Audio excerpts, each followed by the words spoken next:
acting and directing seriously. So that's how Rugaru came about. And so I started writing seriously and writing features. And I've got a few features on the hard drive that we would like to one day do, and we plan to do some of those. But Rugaru was the first feature-length film that I directed, and I'm sure you'll be able to tell that. And, no! But nonetheless, we are opening having our screening of Rugaru on the November 14th here in Baton Rouge at the AMC Theater there. And I look forward to that and being a part of that. It's going to be a big moment for me in my life, and I really look forward to that. Yeah. Definitely. And it'll be great to have your family and friends there with you, and especially, having Chris and Randall there because they were in the movie. Indeed. Oh, yeah, they'll cheer me on no matter what. We had such a great cast out here. Not only that, Louisiana is an awesome place to film. I mean, everybody is so simple and easy to work with. There aren't, there's very few prima donnas. The locals, they bring it when they come to the set. The people offer so much assistance in food and locations, and everybody, it's like a big family affair, and there's no doubt in my mind. We sold out Baton Rouge already, so there's no doubt in my mind that a large portion of the cast is going to be there to watch and enjoy. Definitely. It's really going to be a great evening. It really is. Yes, I look forward to it. I'm a little bit nervous, to say the least, but I really look forward to it, and I'm excited. And today I actually got to see the full sheet poster, and it'll be on an easel sitting there in the theater. I can't wait to see that. It's a long time coming, a childhood dream, to say the least, that I have my film play in a major theater. So. Oh my gosh, I can't even imagine. Yeah, nervous, excited, happy, everything. Yeah, butterfly.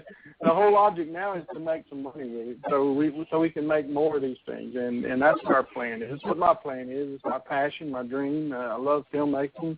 I love the people. I love the business, and I love actors and crew, and it's just a great piece of work. It's a great job to do. I always said that if you do what you love, you'll never work a day in your life, and somebody else said that, I'm sure. Exactly.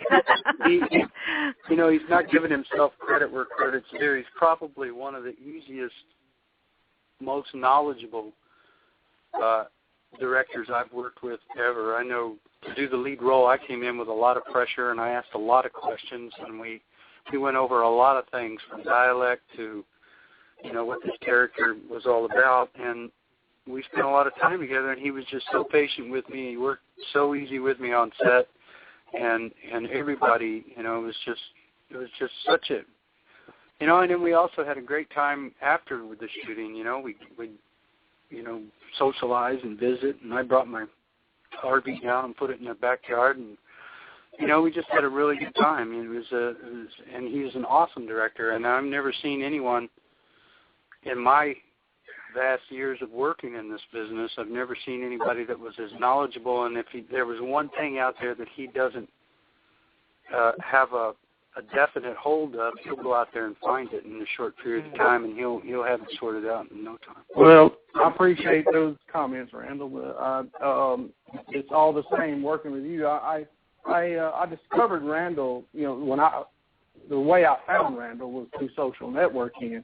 I started watching him and looking at his reels and looking at his body of work, and what I see is a actor that is very overlooked in the industry, very overlooked. He's an incredible actor, and people get ready, because I plan to see Randall in more of my films, and I want to show the world and the people what kind of guy this guy is. Just a great actor. He can fit any character, any role. He's comedic, he's dramatic, and just can fall right in there. When he comes to set, he's totally prepared, and he knows his business. So I applaud him for that. I appreciate what he did for us in Rugaru and what he's still doing. We just finished another film called Heinous. Yeah, I was going to mention that. I think you like those guys. You know, you got them in both films now. Yeah. Well, we try to go where the money is, and that seems to be where it's at. And I really like a good scare, so and I like to see people jump, and I think we have a good one with Heinous. And Randall was totally out of his character as Claude Bruneaux in Rugaru for what he played in Heinous. He was a priest. And so, totally different guy. Yeah, total opposite ends of the spectrum there. Right. But he did it well. Well, Randall, you play Claude in Rugaru. Tell us a little bit about Claude. Claude Bruneaux. Claude Bruneaux is a guy.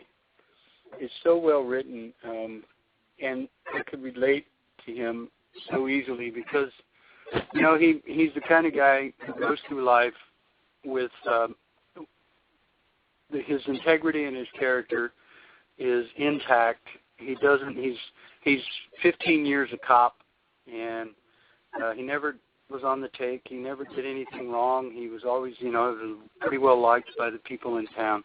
And then, unfortunately, he happens to work for the police chief in this, played by Joe Estevez, which is great actor. It was a blessing in my life to have him come aboard and be a part of this and co-star in this film. And him being the police chief and Claude and him have some conflict. And one of them is Claude's not on the take, and Mitch has a tendency to kind of do things a little different. And he doesn't understand, so he gets Claude out of the way and fires him. And Claude winds up a parole officer. And he spends his time dipping into the bottle quite a bit. His wife is leaving him or has left him in the film, and he's lost his daughter by way of separation. And then the daughter comes up missing, and he goes out and looking for her. And I tell you, Claude Bruneaux is a really good character. He has a heart that's huge, and when it comes time to take care of business, he also takes care of business. So. Well written. Oh, that's wonderful, considering that Rugaru is a really ugly beast.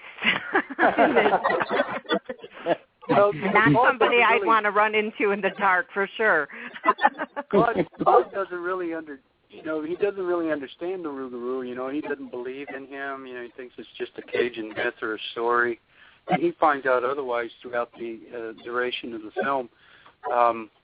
This Rugaru is he's a parole officer. One of his parolees comes up missing, and these guys that are manufacturing meth and then are on the bad side of the law have taken this guy, and they've taken him to a voodoo witch, and this voodoo witch uses the blood of this guy to conjure up the Rugaru, the spirit of the Rugaru. And then that's as far as I'm going to go with it. Don't give away too much. But I tell you, it's an exciting movie. I think it'll keep you on the edge of your seat. The monster was unbelievable. We had a guy by the name of, was it Daniel Jout, Tony? Jue. Yeah. That one of them damn Cajun names, Yeah. Jue. My man's name is Daniel Jue. Daniel Jue. There you go. Everybody's name is different out here. What we see on paper is different, they say it a different way. Right. But anyway, he created a phenomenal monster, and I can't wait for the audience out there to see it. And it's just a really good, heartfelt story, and you just happen to throw quite a bit of Rugaru in there. Yeah. I think that's a name that we won't forget after we see that movie. Now, Chris, you play Blake. Tell us about Blake. Well, it's quite funny. Blake, my father wrote Blake in the story, and I knew right away from when he first let me read the screenplay that I knew that I wanted to play Blake, and then my dad came to me and said, hey, this is you, and he wrote that for me, and I was so blessed for him to do that for me and for me to be a part of it. And Blake is pretty much me in a sense. And, Blake, I guess growing up as a backstory, for what I used, he grew up kind of rough, and he just went down the wrong path, and he was just misled, I believe. He got with the wrong crowd, and he stuck with the wrong crowd, and then he became a person that nobody really wanted to mess with, as far as like being in a confrontation. And in the story, I don't want to give too much away, but as far as like he's misinterpreted as who he is. He's not an evil person or a bad person, but people consider him to be for who he hangs out with and who he's involved with. But as the story goes along, you see something changes in him, and he becomes someone different. So I kind of just want to leave it at that. It's a great transitional character. I mean, that's what every actor dreams of, is a really good, strong transition, not only in the writing, but the ability to perform it. And Chris did an awesome job with it, man. Awesome. Yeah, he did. Very good. Proud of him. Mm-hmm. Thank you. I appreciate that. Yeah. David, I think you had a question for Tony? Yeah, I do. Actually, for Chris or Tony. It says, suppose the next movie coming out was the Chris Severio story. Other than Chris, who could do the role justice? I'll let Chris answer that one, because he's the only one I know could play Chris. Wait, I'm trying to understand the question. If a story was being played as me? Yeah. And who other could play myself? Yes, that is correct, sir. As far as what I've done as my work, I don't want to say like who played me as far as this work, but as myself and who I am, I would like to see Jonah Hill play me. That would be hilarious, because he's a comedian, and I'm a goofball. I love to have a lot of fun and make people laugh, and I think it would fit me perfect. Perfect, man. That's a good choice. Yeah. I never knew, brother. I never knew. Jonah Hill, man. Well, I'd like to know, have you submitted Rugaru to any of the film festivals? No, but that is something that I am about to embark on. We have a deal with Digi Distribution, and although we haven't signed a contract yet, we are about to. They did tell us to announce it. I also have this deal where we have theatrical distribution through TUGG.com, and it's where you can have your film shown at pretty much any AMC theater in the country. And for independent filmmakers, this is a huge milestone to have this kind of thing happen. And as anybody knows in this business, filmmakers and producers, distribution is a horrible avenue. And getting your film made is the one hump, but the huge hump now is getting it under distribution. And so we have that going on. So I do and am considering festivals, and we want to submit to some good ones. We want to try to get in some tier ones. If not, we'll take the tier two. We'll take what we can get there. But we'd like to get it shown around. And before we sign the deal, just to get the word out. You get it out there, let people know about it. What we're doing right now, this radio show, is a great avenue, and we really appreciate this opportunity. And so festivals is the other route. So yes, I think we're about to do that.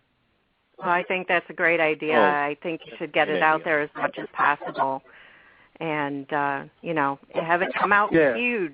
Come out kicking. Yeah. A lot of people have told me that, man, you got distribution. Why worry? I said, well, yeah, but nobody knows about it. You're going to have the distributor do all the marketing and all the legwork whenever you could have a lot of that done with a few festivals. And, we haven't signed the dotted line yet, so who knows? Somebody may come along and say, wait a minute. Right.